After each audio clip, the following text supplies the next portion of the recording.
Davis roamed the glacial tills of the Montana Highline as a boy, he hadn't yet realized that he was walking in the footsteps of the very first Montanans who lived there over 13,000 years ago. But he would become a renowned Montana archaeologist and take it upon himself to embark upon his search for the first Montanans.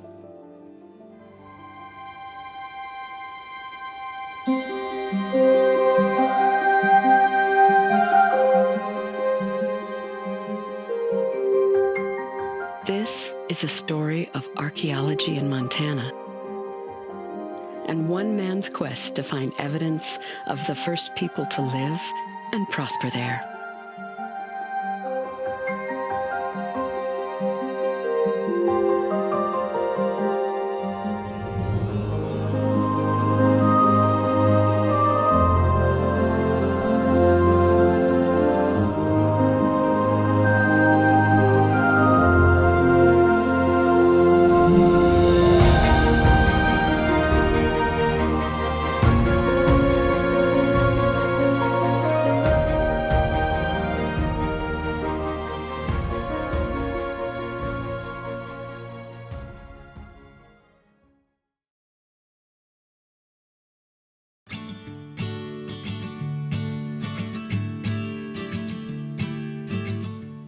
In a career spanning 50 years, Montana archaeologist Les Davis pursued evidence of the earliest inhabitants of Montana. Flake by flake, charred seed by obsidian projectile point, he pieced together a rich interpretation of over 13,000 years of the lifeways of indigenous Montanans. During the cultural survey of the Limestone Hills in 1975, Davis and his team discovered a stunning Tipi ring site that had been used by many generations of early native Montanans. It's the first large-scale Tipi ring site excavation in the West. And we did a whole bunch of different things at the time. Recording techniques, excavation techniques, interpretation. We mapped that site with an optical transit at 1 meter intervals. And again, how many of us have a story that some educator, somebody in your life recognized something in you that you didn't really recognize yourself? Les recognized that in people. So he sort of turned, Bill Eckerly, another student and friend of Les's, turned us loose on that project, and we just were able to do a whole variety of data recording and recovery that hadn't been done before, and it was quite a sight too. According to Davis, Tipi rings are some of the most misunderstood artifacts of Paleoindian life. The pilgrim site represents continuous occupations from 1400 BC to AD 1450, all before the introduction of the horse. 3 distinct cultures used these same Tipi rings with variations over time. Pelican Lake, the Atlatl culture, Avonlea, the first bow and arrow people, and Late Plains hunter-gatherers. They were all attracted to this remote location because of a unique combination of resources. Excellent stone for flint knapping was readily available. The soil was ideal for wild herbs and roots, and bison, deer, and pronghorn wintered there. Over a 3,000 to 5,000 year period, clans came to this place and prospered. As Davis wrote, the spirits of the earth would know of their intention to return and once again honor this place with their presence. One of the problems of trying to understand the nature of domiciles or living structures or shelters, of course, is that these things must survive somehow in the archaeological record. Tipi rings have been dated unquestionably back to 3,000 years ago, to at least 1000 BC, and there are a good many hints that the tipi was being used with stones to hold down its base, what we refer to as the conical skin-covered lodge, probably by as much as 5,000 years ago.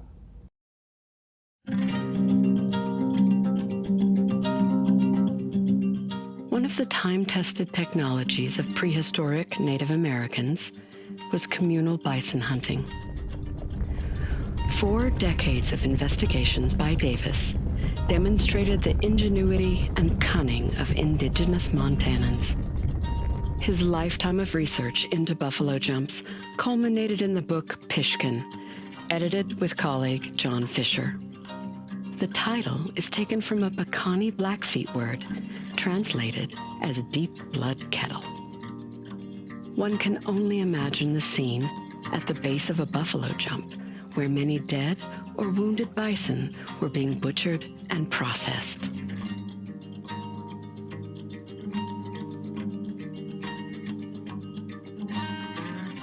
Madison Buffalo Jump became the first bison kill site in North America, listed on the National Register of Historic Places.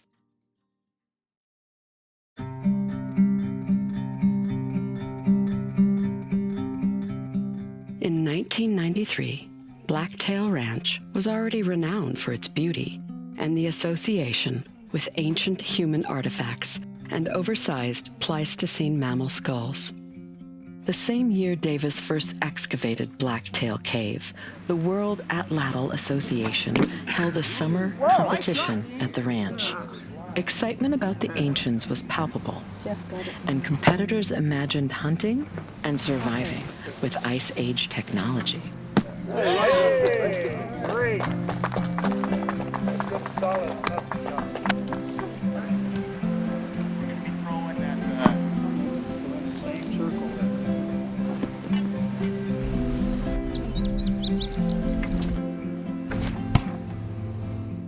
Young people starting at a very early age playing and practicing with an atlatl, by the time they were up to the point of bringing home food for the family, they would be very good using this thing.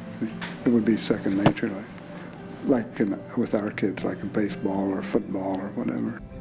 We're not certain exactly what type of implements were used initially, 11,500 years ago.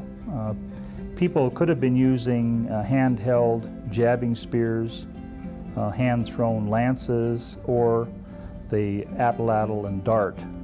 Could have been used any one of the three. There is considerable evidence in rock art, prehistoric rock art, of the use of an atlatl early and for many years. Generally, we think of the use of one of those three implements from 11,500 years ago right on down to about 200 AD in our part of the world, or until about 1,700 years ago. That was a very effective, needs-meeting type of technology to have lasted for as many thousands of years as it did. The bow and arrow was introduced out of Asia into North America and wasn't independently invented here. And had it not been for that introduction, people might have been using the atlatl and one or another of these other tools right on down to the end of prehistoric time, or down until the end of about 1750, when the firearm and other metal goods were introduced by Europeans from the West.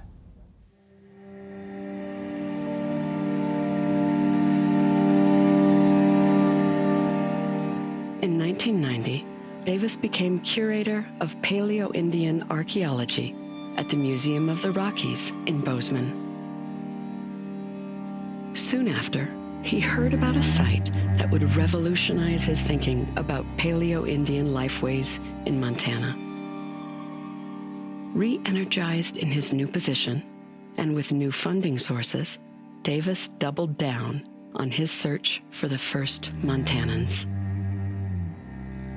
40 miles south of Sheep Rock Spring, in the Greenhorn Range, 2 Montana families had been digging for sapphires in 1972, when they unearthed treasures of another kind. 9,000-year-old projectile points from a lost Paleo-Indian clan. The story made its way to Les Davis, and he secured permission to excavate the site, known as Barton Gulch.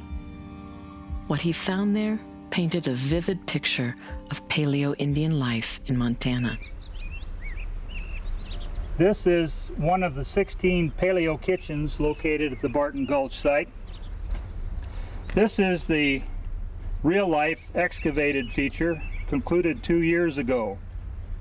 We've already recovered all of the archaeological materials, the animal remains, the plant remains from this particular feature, which was really loaded and extremely informative. There are 3 classes of features. This large, fairly shallow basin-shaped one in the center has an oxidation rim around it in red because this is where they produce the coals. They burned pine, willow, and sagebrush in large amounts and took the coals from that big feature, put it in the bottom of these large, deep features that go around it. Here there's 1, 2, 3, 4, 5 ovens. They then placed the coals in those ovens and then went through a process of introducing plant and animal remains to produce the foodstuffs on which they depended. Davis had unearthed a complex ancient campsite, rich with all aspects of Paleo-Indian life.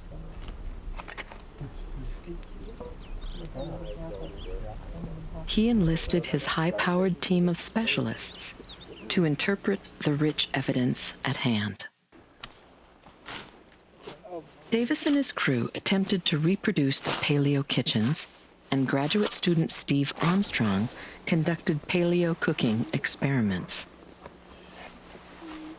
My thesis work for my master's degree was on Barton Gulch, experimental archaeology, trying to reproduce the little earth oven kitchen complexes that we were digging at the Barton Gulch site. They were dated to about 9,400 years old. So I was trying to reproduce the results that we were finding from our excavation in terms of the roasting pits. I used some of the same materials that we were finding in the excavation, such as the prickly pear cactus, rabbit, and basically it's kind of the same technology or things that we do today. Say pig roast. You dig a hole in the ground, you build a fire, you put the coals in, you throw the food in and bury it, and a few hours later it's food, dinner. Paleo-ethnobotanist Steve Auberg analyzed the residues of long-ago meals in the paleo kitchens. They burned sagebrush, pine, and willow to make charcoal for the roasting pits.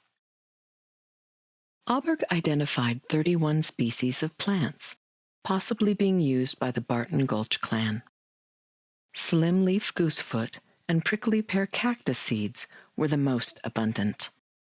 He identified several plant species that could have been used for medicinal purposes.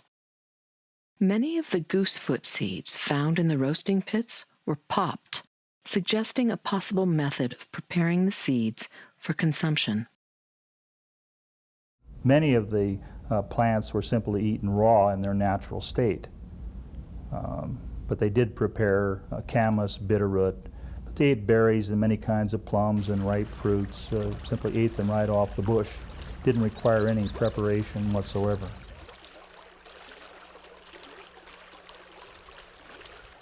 Zoo archaeologist Jack Fisher studied the animal remains to determine what species were being used by the Barton Gulch clan. Deer were the most abundant, and both cottontail and jackrabbit were also used extensively. Fisher identified cut marks on the deer bones and scars of hammerstones crushing the bones. Most likely, marrow was harvested from the pulverized bone, and bone needles were manufactured from bone splinters.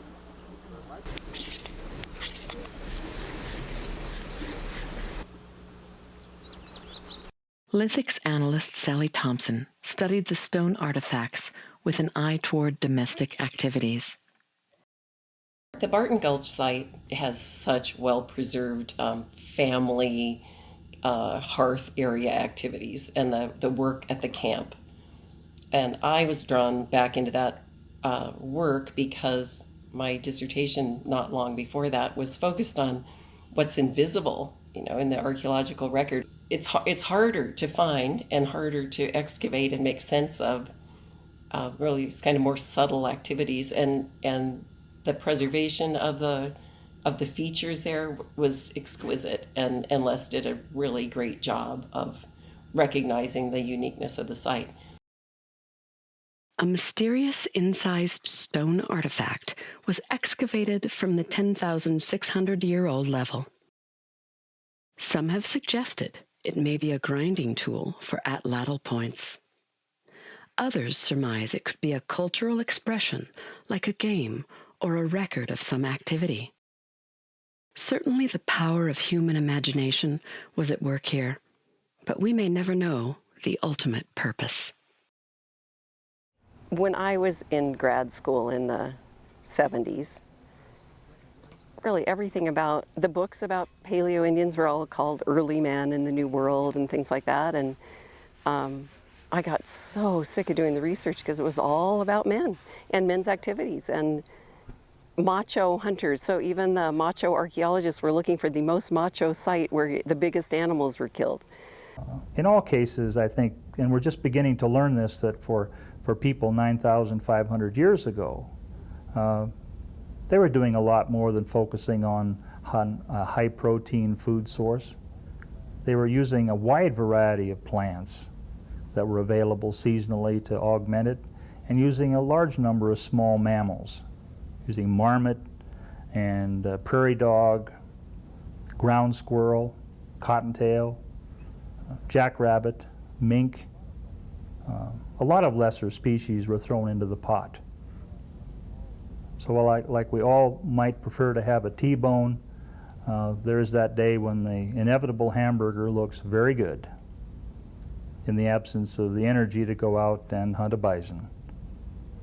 On a daily basis, you're going to count on the women's work, not only seed production and that kind of thing, but with the kids, small game, snaring rabbits, or all that kind of stuff, and really bringing in a lot of the food you could count on.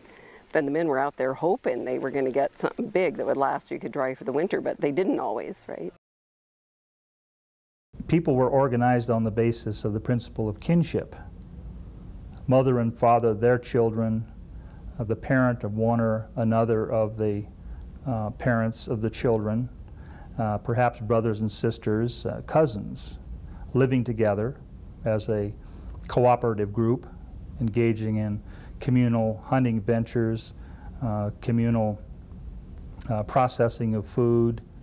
The people who are organized into relatively tight-knit but highly flexible groups of people who have grown up together, know one another, live together, who minimize the stress of living in small group situations because they're relatives. Finding evidence of domestic activities of people 11,000 years ago is extremely difficult and rare. But with new technologies and a drive to understand the subtleties of Paleo-Indian life, Davis was one of the first to interpret the domestic activities of the Paleo-Indian forebears in Montana. And Barton Gulch was a treasure trove of clues to the daily lives of the women of ancient America.